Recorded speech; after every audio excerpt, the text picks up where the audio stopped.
Friends आसन देखा मुझे आप गोटे नुआ रेसिपी नहीं आसी भेंडी आलू रसा।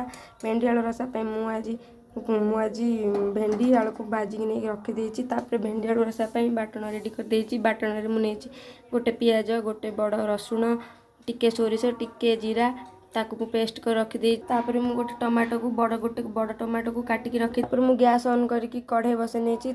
मुझे 2 चामच तेल नहीं जाइए। तेल गरम हो गले बिलाटी टमाटो को किसी समय कषि ना।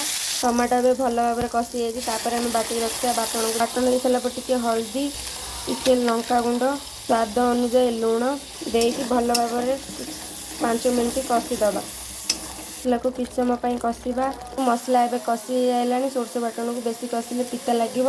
एबे आम भाजी रखिए भेंडी आलू को तादेह पकईदबा। आलू को पकई किसी समय भल भाव कषा। एबे भेंडी आलू रसा भल भाव कषि आम तादेह अल्प एबे भेंडी आलू रसा प्रस्तुत हो जाए।